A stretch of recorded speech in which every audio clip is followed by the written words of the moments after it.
ए भैया तार बाबू के बियाह होता हो। का बात करता रही बुढ़ापा में? अरे तार हो बाबू ना होई बाबू। का बाबू बाबू बाबू ए बाबू आओ ना। अरे ई त हमर मजनुआ हो। अरे भाग जो ना त तहरा के मुआ दिहे सन। ए बाबू बाबू बाबू आओ ना। हाँ बहुते प्यारी करिले जानू देख ल सीना फाड़ के अइबू ना तो मर जाइब दो तहवे चियार के। बाबू ना बहुते प्यारी करिले जानू देख ल सीना फाड़ के आवो ना तो मर जाइब दो तहवे चियार के। मेरी शादी में अड़चन लाओ ना।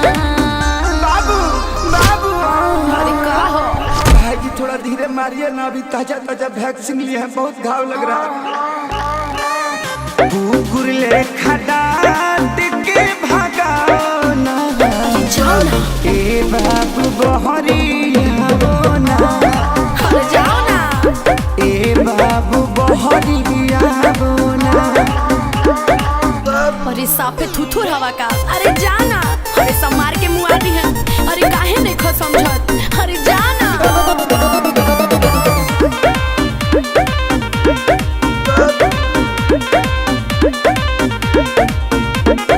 फेसबुक पर देखनी ह शादी के क्लिप के लव के ते धो दे हली गोबर से लिप के। बाबू अरे हदे पिटौल बड़ा यार। भाग भाग भाग ना ता भाई हमर ढाके लौटी ये दिए बड़े खिसियाई ललूर हलो गड़ धके तोहके बनाइए दिए बुझे। देखो माथा मेरा गरम होना। हे बाबू आओ ना। भाई से अपना हूँ कवाओ ना। ए बाबू बहरिया वो ना। ए बाबू बहरिया वो ना। साफा समझाओ तनी नो। अब की बार हाथ गोड़ कपार सब टूट जाई। अरे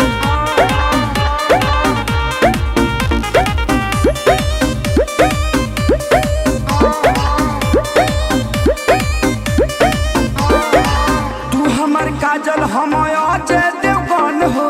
बानरिया सा दुल्हा कैसे कहिलू पसन हो। हमरे पूरी बन के मारत रस बाबू। कमी कुछ नहीं खे बस तहनी मनी तोहरा से खरिया बड़े बड़े बेरोजगार ना विवेक सुना दुल्हा नो करिया बड़े। अब समझ में आई रखे सारे विशाल घर जाओ ना। अरे जाओ। आओ ना आओ ना। ए बाबू आओ ना। भाई से अपना हूँ कवाओ ना। जाना। ए बाबू बहरिया वो ना। ए बाबू बहरिया वो ना। बाबू बाबू आओ ना। जाओ ना। आओ ना जाओ ना। आओ ना। अरे मर जाइबे रे मजनुआ। भाग जो। ए पंकज जी गड़िया लेके आई ना।